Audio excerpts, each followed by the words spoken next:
तो चलो हम लोग आज स्टार्ट करने जा रहे हैं 2025 का पेपर ज्योग्राफी का। इससे पहले वाले पेपर में 2023 और 24 का पेपर करा दिए थे। जो नहीं देखे हैं प्लेलिस्ट में जाके देख लेंगे, लास्ट इम्पैक्ट वाले प्लेलिस्ट में है। और ये अभी हम लोग करेंगे लास्ट इम्पैक्ट का आज का 2025 का पेपर, और 2025 का पेपर खत्म करके आज ज्योग्राफी खत्म कर देंगे।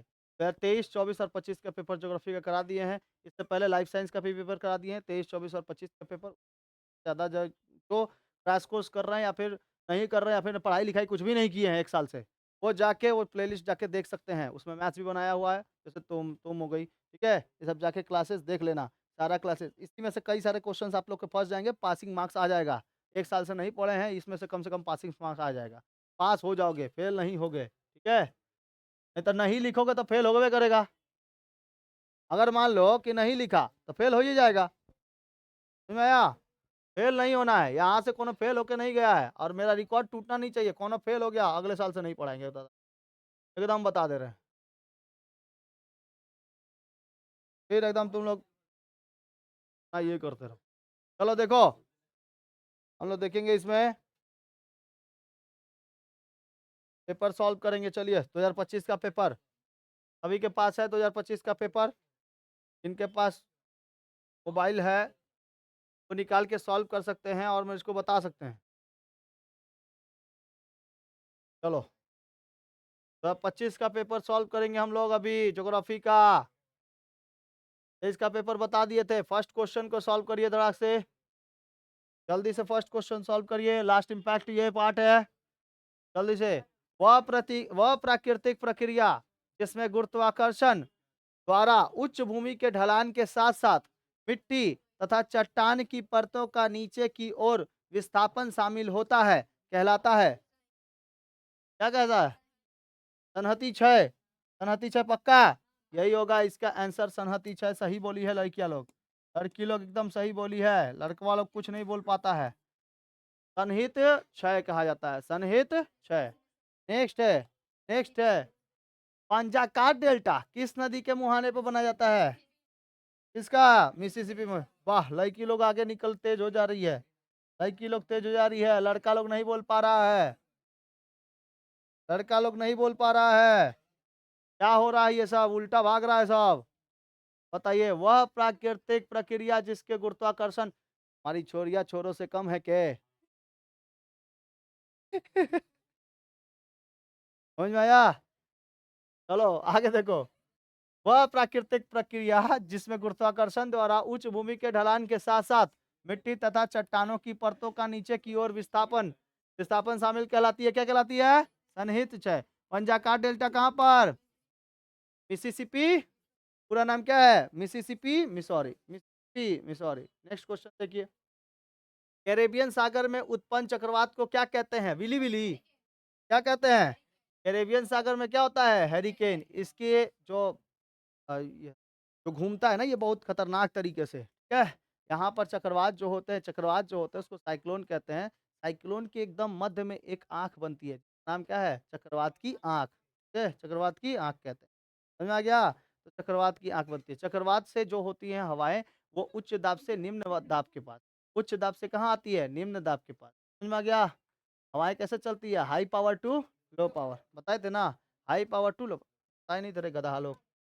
अरे! उन्हें बतइबे नहीं कर रहा है। हाँ sir, high power to low power बहता है। अरे हवाओं का जो पेटी था, वो कैसे था? हाई पावर टू आँख बना। बोल ठीक बना है ना? देखो ये कौन-सा है? कर्क रेखा। और ये कौन-सी रेखा? मकर रेखा। और ये कौन-सी? भूमध्य रेखा। समझ में आया? तो इसमें हम आपको बताए थे कि वायु दाब की पेटियाँ कितने हैं पृथ्वी पर? 7 गो वायु दाब की पेटियाँ हैं। नहीं पता है तो वो गुड डे बिस्कुट खा लेना। उसमें पूरा का पूरा पेटी ठीक है, वायु दाब की 7 पेटियाँ गुड डे बिस्कुट में। ठीक है? तो high power to low power किसने कहा था? किसने कहा था? फेरल के नियम के अनुसार उत्तरी गोलार्ध में हवाएं अपनी दाहिनी ओर मुड़ जाती हैं और दक्षिणी गोलार्ध में हवाएं अपनी बाईं ओर मुड़ जाती हैं, जिसके वजह से इस पे एक प्रेशर बेल्ट बनता है जो हाई पावर टू कैसे चलता है? लो पावर की ओर चलता है। हाई पावर टू लो। तू डांस काहे कर रहा है?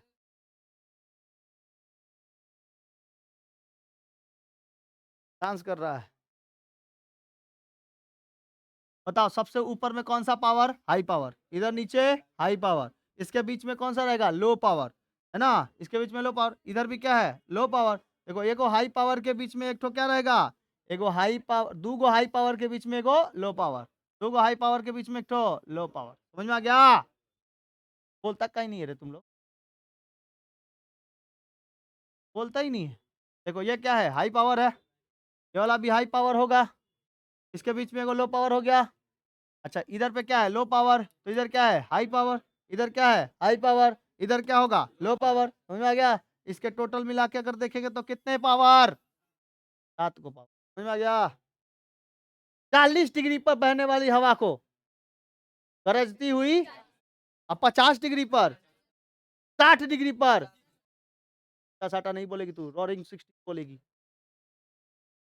स्ट्रीमिंग 60, ठीक है, और रोरिंग 40, रोरिंग 40, ठीक है, चिकता साठा बोलती है, तुम कहो कि चिकता साठा बोलेगी, क्या बोलेगी तुम?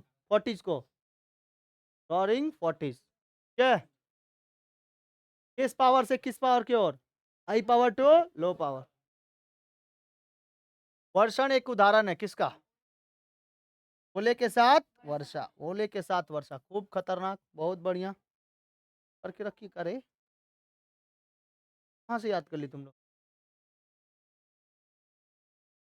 पर अच्छा, चैट जीपीटी है अपने से कितना पढ़ाई में, बाप रे बाप, तुम लोग अपने से कर लिया ही सब, बाप रे। हाँ तो पेपर है, सॉल्व कर लिए हो, बहुत बढ़िया, सही, बहुत सही। चलो आगे, तो हम तुम्हारे ऊपर भरोसा कर सकते हैं। दक्षिण गोलार्ध में महासागरीय लहरें किसके कारण बाईं और विपक्षित हो जाती हैं?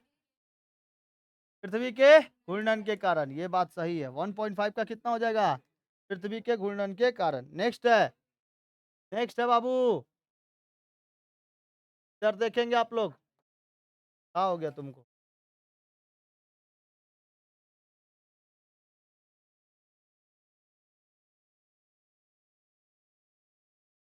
चलो आगे देखो, कहाँ कहाँ चल गया, आगे देखेंगे। वो तो पृथ्वी के घूर्णन का। बरसात के मौसम में उच्च ज्वार के द्वारा दौरान नदी के मुहाने से बड़ी लहरों को उठती है, उसे क्या कहते हैं? उसे क्या कहते हैं? ज्वारिया बोर कहते हैं, ज्वारिया बोर। तो 1.6 का कितना हो जाएगा? घ नंबर आंसर हो जाएगा। निम्न में से कौन सा पर्यावरण को प्रभावित करने वाले सबसे हानिकारक प्रदूषक है? पॉलीथीन है। हानिकारक प्रदूषण पॉलीथीन।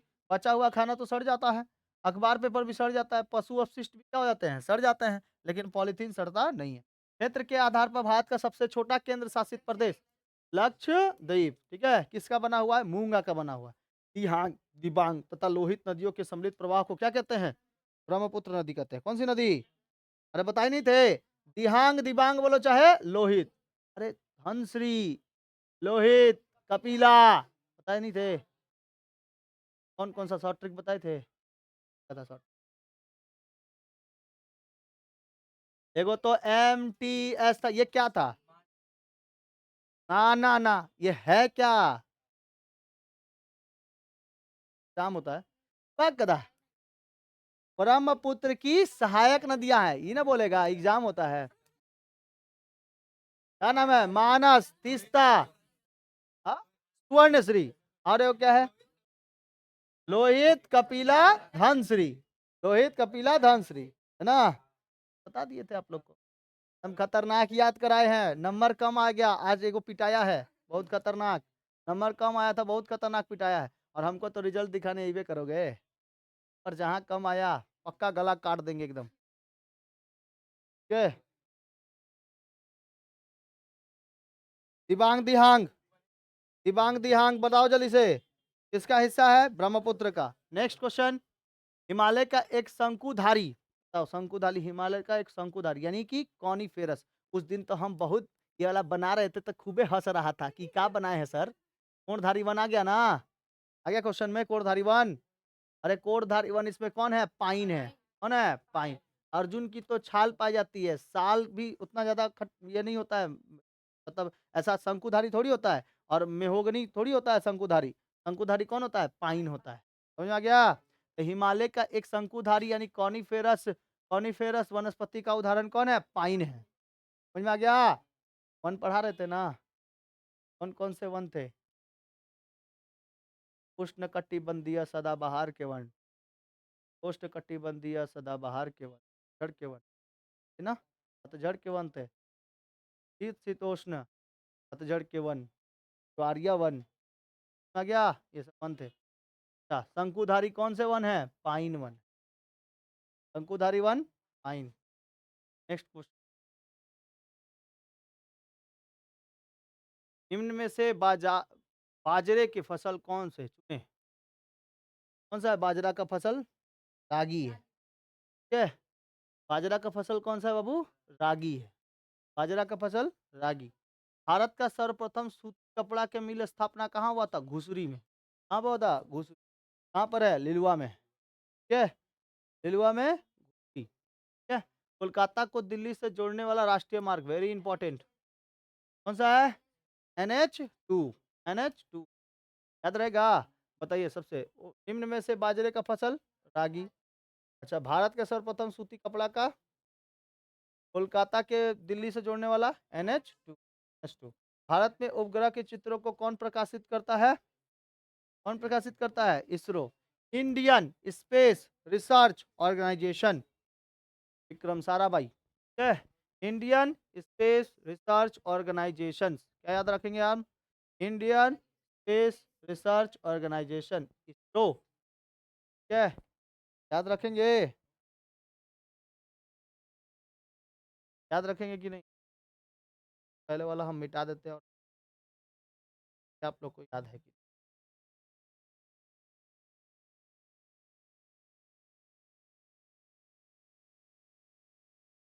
चलो पहला का आंसर बताइए तो।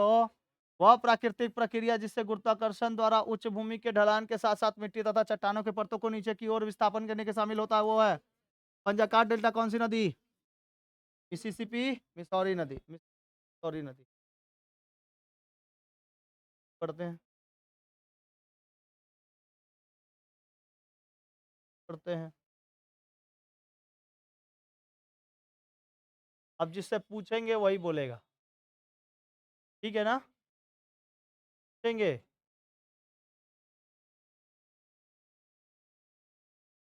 बोलो बाबू। कैरिबियन सागर में उत्पन्न चक्रवात को क्या कहते हैं? देख के नहीं बोलना है। हाँ, ईमानदारी से क्या? हाँ, जल्दी बताओ। हाँ, हरिकेन। ठीक है, गुड। ठीक है, बहुत बढ़िया। चक्रवात के बीच में जो हिस्सा बनता है उसको क्या कहते हैं? चक्रवात कितने प्रकार के होते हैं? दो प्रकार। एक चक्रवात होता है और एक प्रति चक्रवात। चक्रवात हो जाते हैं। चक्रवात खतरनाक होता है कि प्रति चक्रवात? चक्रवात खतरनाक। क्या 2020 में कौन सा चक्रवात आया था? अम्फान। क्या अम्फान आया था? चलो, वर्षण का एक उदाहरण बताओ तुम। वर्षण का एक उदाहरण बताओ नगमा। हाँ, ओले के साथ वर्षा। दक्षिण गोलार्ध में महासागरीय लहरें किस कारण बनाई और विक्षेपित हो जाती हैं? कौन बताएगा? तुम बताओ। तुम रहने दो। तुम बताएगा बिगन। पृथ्वी के घूर्णन के कारण। बात बताए।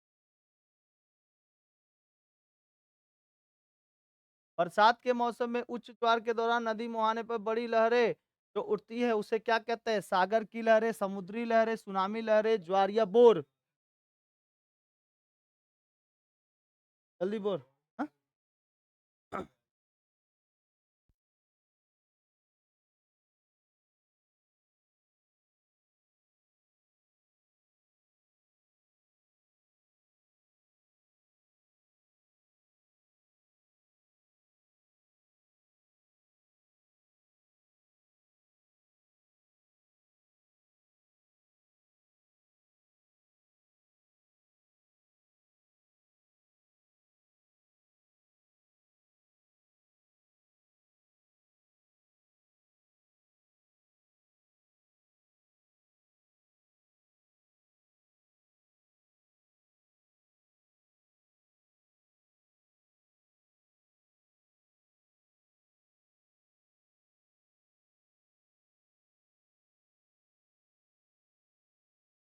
सबसे प्रदूषित कौन है? अच्छा, दिहांग और दिबांग तथा लोहित नदियों के सम्मिलित प्रवाह का नाम क्या है?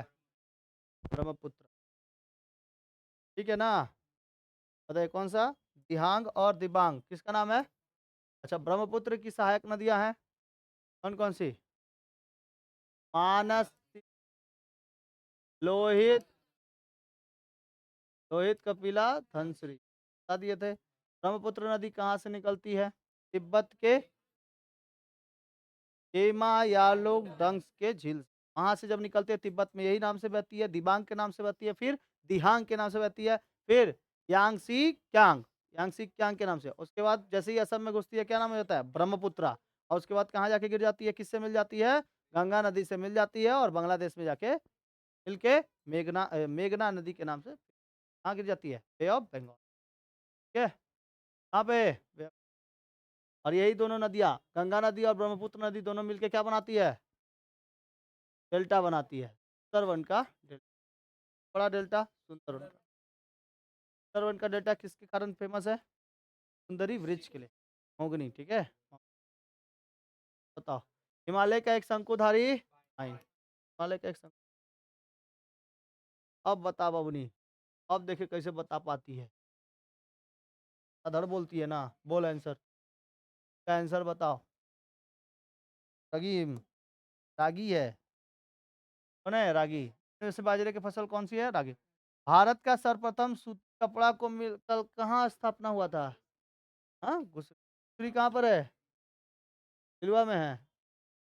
कम है, हाँ लिलुए में है। कोलकाता को दिल्ली से जोड़ने वाला, भारत में उपग्रह चित्रों को कौन, अब देखते हैं बता पाती है कि नहीं। हाँ, अब बता पाती है कि नहीं, चल अब बोलो, अब देखते हैं बता पाती है। अब बोल। नहीं पता, गुड, इसी तरह नहीं पता रहना चाहिए। देखो आगे।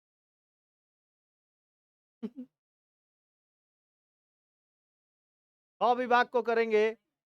बोला गया है क्वेश्चन कि रेगिस्तान यानी मरुभूमि क्षेत्र में हवा और पानी के संयुक्त क्रिया से बना अस्थायी झीलें पलाया कहलाती है। क्या कहलाती है फिर? झीलें क्या कहलाती हैं? हम्म, झीलें क्या कहलाती है?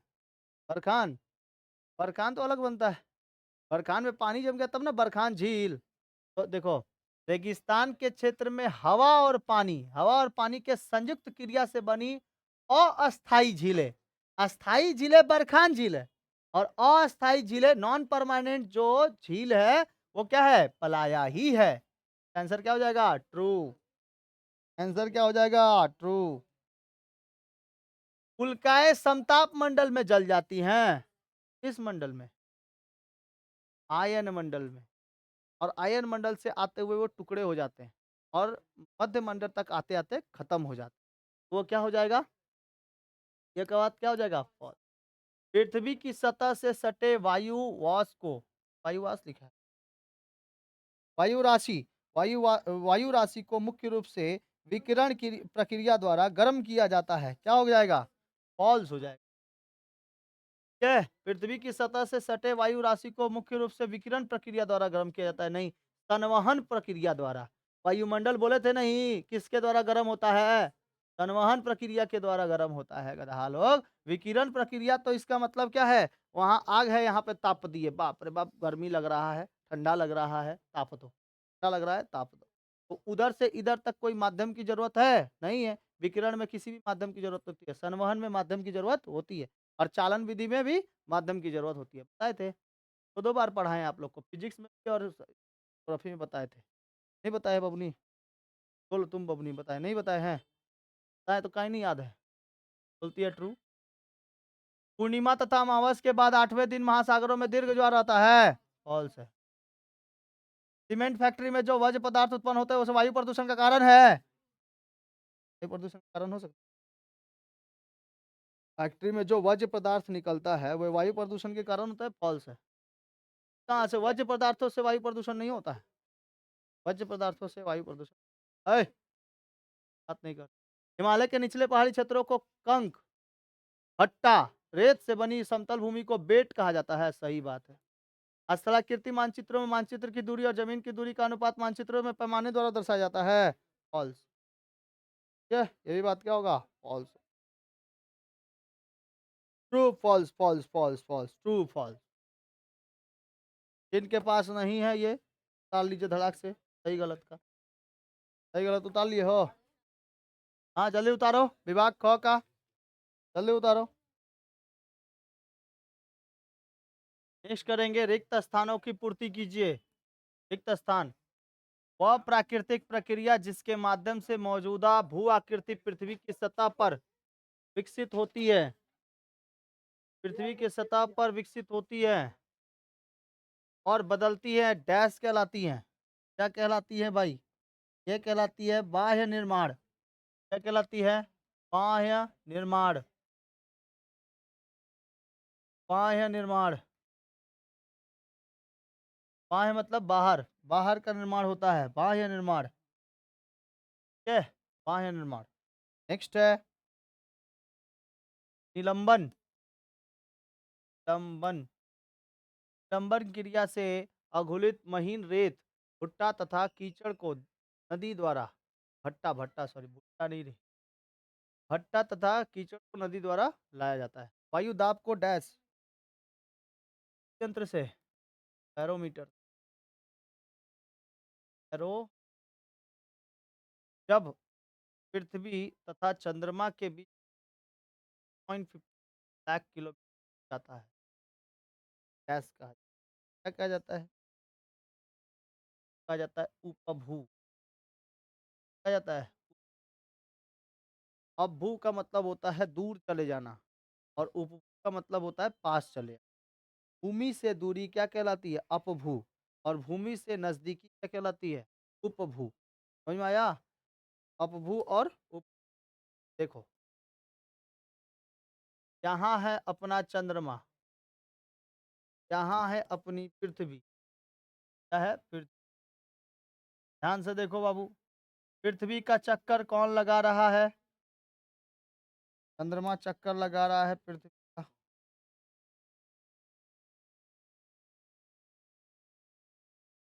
इलिप्टिकल पाथ पे चक्कर लगा रहा है। जैसे इलिप्टिकल। ठीक है, जब इसकी दूरी नो हो गया।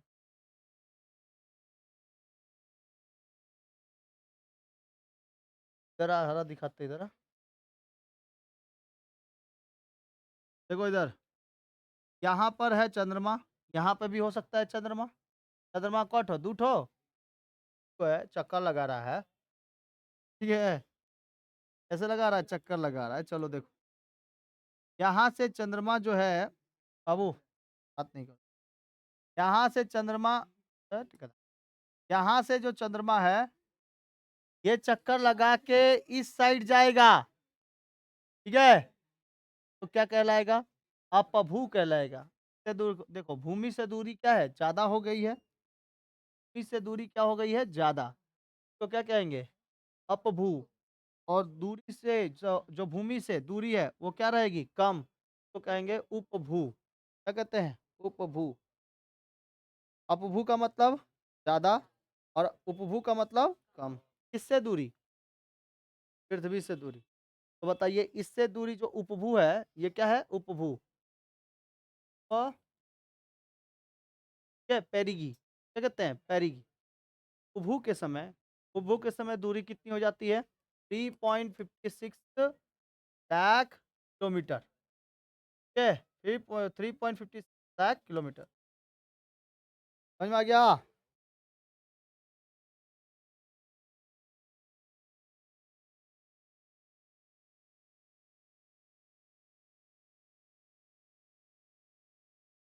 3,56 लाख किलोमीटर। और अपभू के समय हो जाता है 3.63 लाख किलोमीटर। ठीक है, इसलिए सूरज से पृथ्वी, ये पृथ्वी से चंद्रमा की दूरी कितनी हो जाती है? लगभग 3 लाख। हाँ, समझ में आ गया? समझ में आ गया? समझ में आया? 3.56 लाख कौन सा हो जाएगा? उपभू। और 3.63 लाख अपभू। क्या कहते हैं? एपिगी। इसको पेरिगी, इसको एपिगी। पेरिगी और एपिगी। आ गया?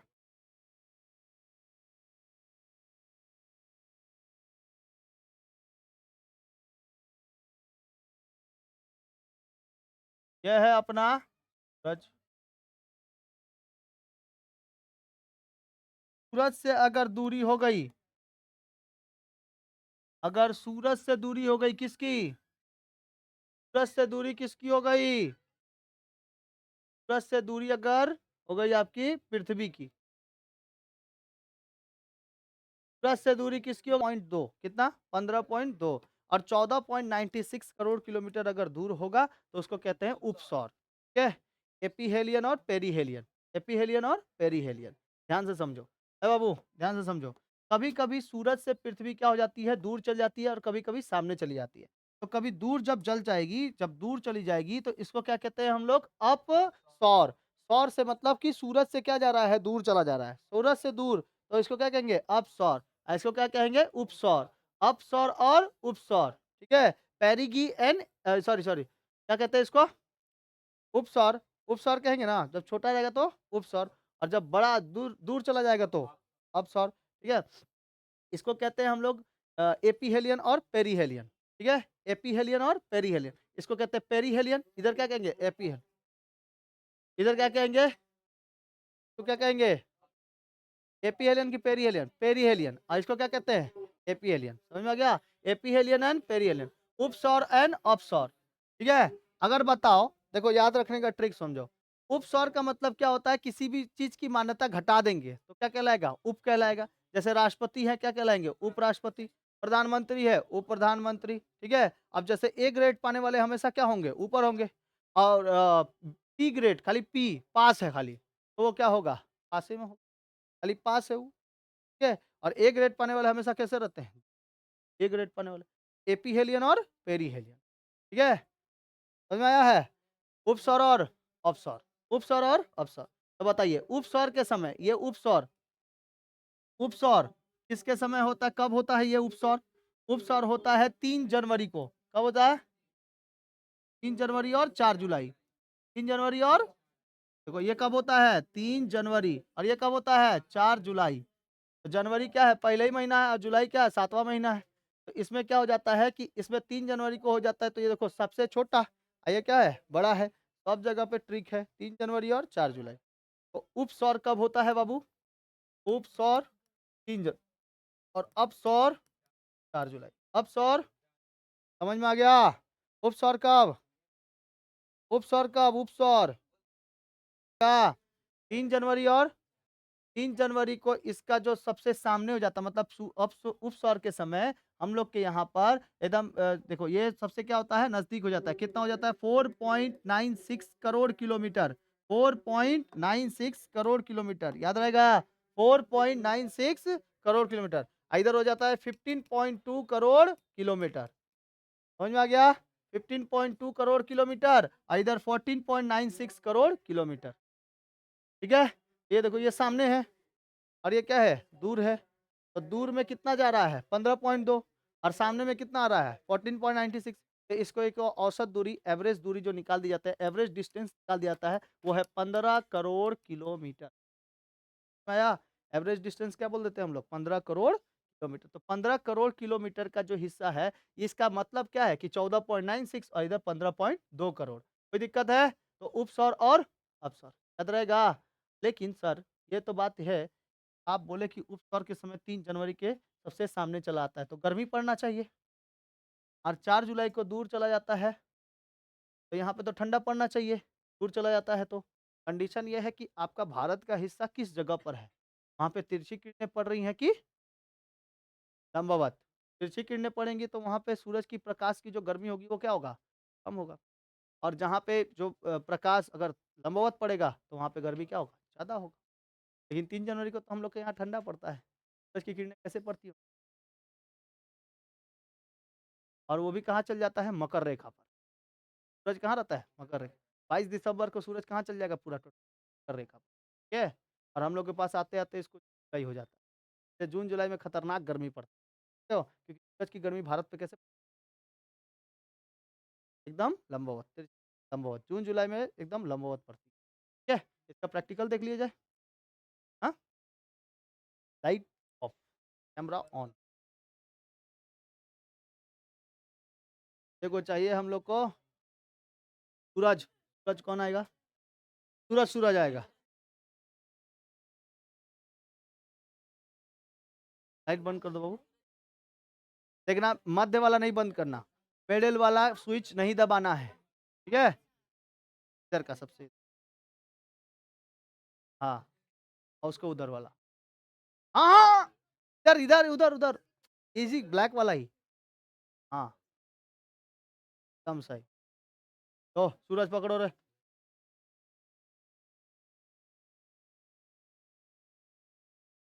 सूरज क्या नहीं जल रहा है? ये है हमारे पास सूरज, ठीक है? पृथ्वी थोड़ी बड़ी हो गई है, सूरज एक्चुअली में क्या है, बड़ा है। हम ये पृथ्वी को लेकर दूर चले जाए, पृथ्वी ना सूरज का चक्कर लगा रहा है, हम पृथ्वी हैं, थोड़ा सामने आओ। देखो, अभी भारत कहाँ पे, देखो यहाँ पर, ठीक है? अभी भारत यहाँ पर है। अभी सूरज का जो किरणें इसके ऊपर पड़ रही हैं, वो कैसे पड़ रही है? तिरछी। तिरछी पड़ने के कारण, तिरछी पड़ने के कारण यहाँ पर उस समय क्या पड़ता है? ठंडा पड़ता है। जनवरी में क्या पड़ता है? ठंडा।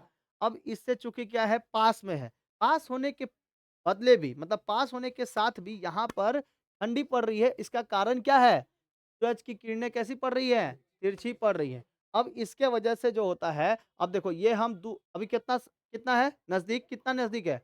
14.96 करोड़ किलोमीटर। अभी हम इसको लेके कहाँ चले गए? दूर। तो दूर में कितना हो जाएगा? 15.02 करोड़ किलोमीटर, ठीक है? 15.2 करोड़ किलोमीटर, हाँ, 15.2 करोड़ किलोमीटर। एवरेज दूरी कितनी है?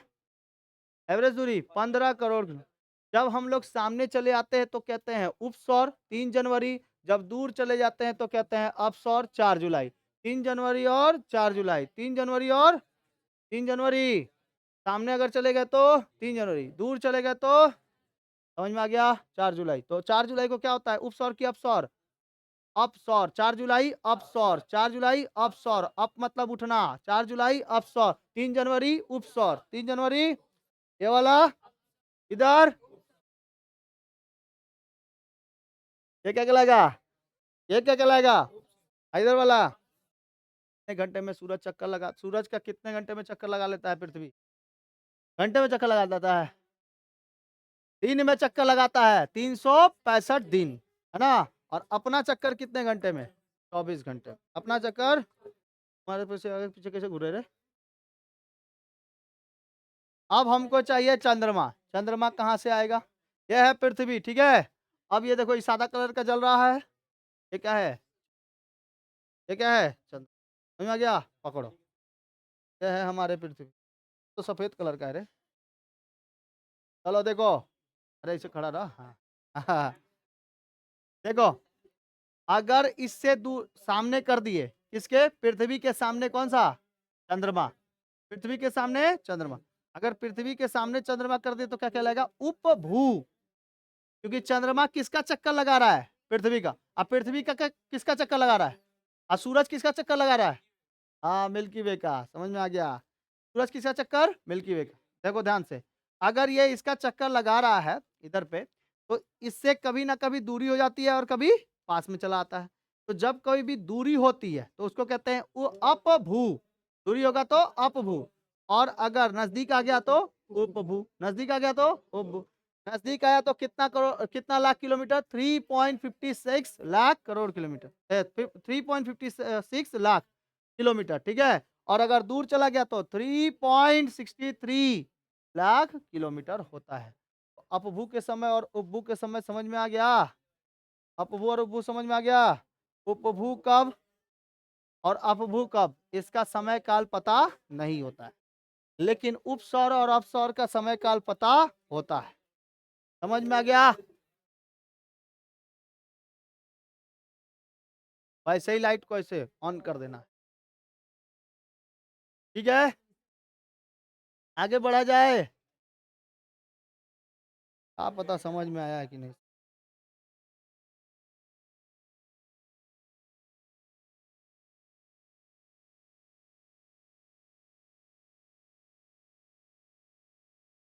चलो आगे देखो।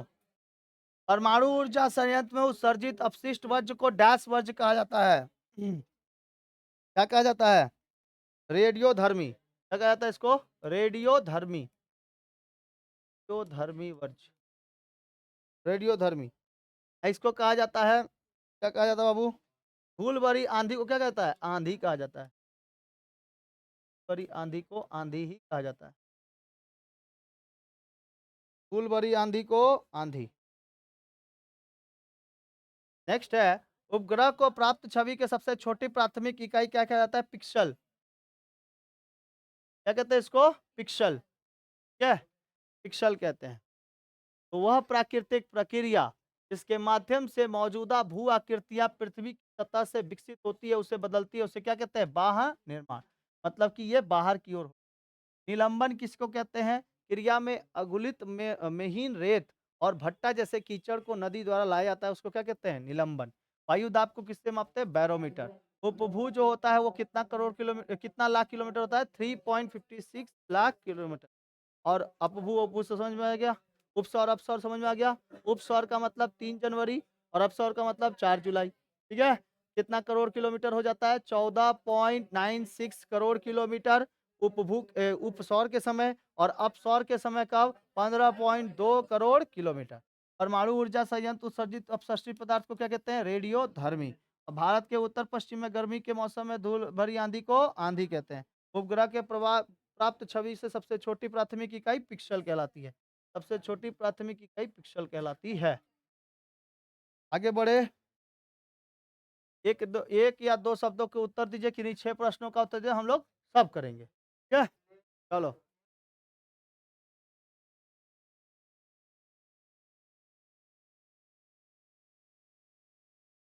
बाप रे,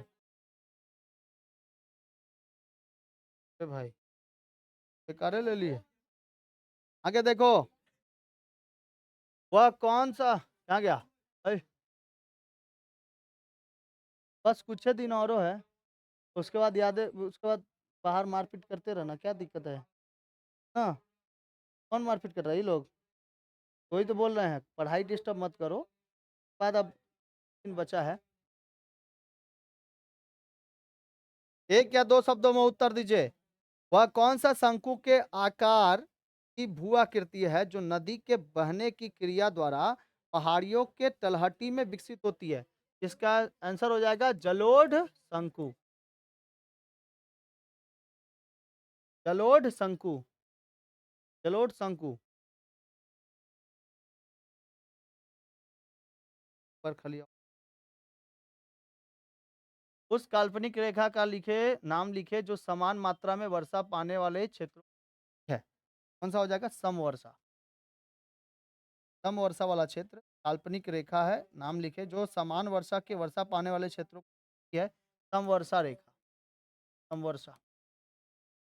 शीतकाल में उत्तर पश्चिमी यूरोप के बंदरगाहों को कौन सी गर्म समुद्री धारा बर्फ बहुत मुक्त कर देती है?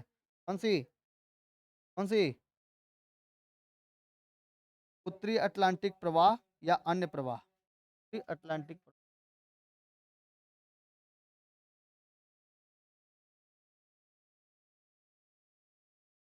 उत्तरी पश्चिमी यूरोप के बंदरगाहों में कौन सी गर्म समुद्री धारा बहती है? किरोशियो की धारा। है ना? कौन सी धारा? क्यों? उत्तरी अटलांटिक प्रवाह भी बहता है। वितिस्ता वितास्ता झेलम, यानी कि वितास्ता का नाम क्या है? झेलम है। नदी जो कश्मीर से बहती हुई, वह किस नदी की सहायक नदी है? किसकी है? सिंधु की सहायक नदी है। वितास्ता यानी झेलम किसकी है? सिंधु की। भारत के पूर्वोत्तर क्षेत्र में किस तरह की खेती में अत्यधिक मिट्टी का कटाव होता है? धूम खेती। खेती में खेती खेती होगा। उड़ीसा के कटक में किस फसल के केंद्रीय अनुसंधान संस्थान स्थापित है? कौन सा? उड़ीसा के कटक में कौन सा होगा? चावल है। चावल होगा। राइस। 2011 की जनगणना के अनुसार महानगर की न्यूनतम संख्या सीमा कितनी होती है? कितना बोला गया है? 2011 के जनगणना के अनुसार। हाँ, है। देखो, तो 11 के जनगणना के अनुसार महानगर की न्यूनतम जनसंख्या सीमा कितनी है? 10 मिलियन यानी 1 करोड़। यदि किसी स्थलाकृति मानचित्र में आरएफ 150,000 दिखाई दे, मतलब कि 1:50,000 दिया है, तो उसका मैट्रिक पैमाना कितना हो जाएगा? मैट्रिक पैमाना हो जाएगा 0.5 किलोमीटर। 0.5 किलोमीटर ये निकला कैसे? तो देखो, निकला है कैसे, इसको निकालेंगे। जैसे 1 सेंटीमीटर, अगर 1 सेंटीमीटर कहीं पर दिया हुआ मानचित्र पर, तो इसका मतलब दिया है कि 50,000 क्या है? सेंटीमीटर भूमि पर है। अगर 1 सेंटीमीटर मैप पे दिया है, तो 50,000 सेंटीमीटर किसमें है? भूमि पर है। तो 50,000 सेंटीमीटर बराबर 50,000 सेंटीमीटर बराबर 500 मीटर, है ना? 500 मीटर बराबर कितना किलोमीटर? 0.5 किलोमीटर। 0.5 किलोमीटर, क्योंकि 1 सेंटीमीटर बराबर तब कितना होगा? 0.5 किलोमीटर हो।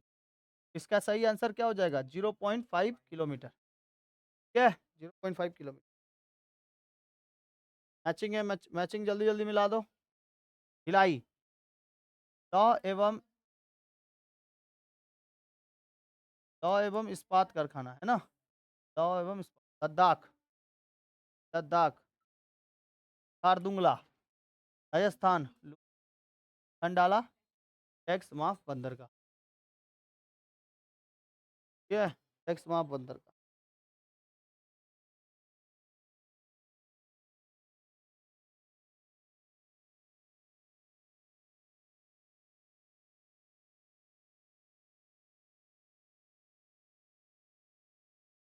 ठीक है?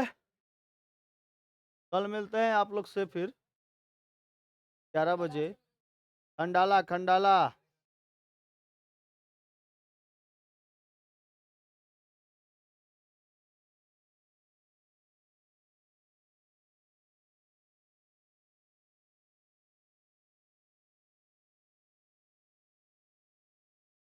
आज इतना ही रहने देते हैं।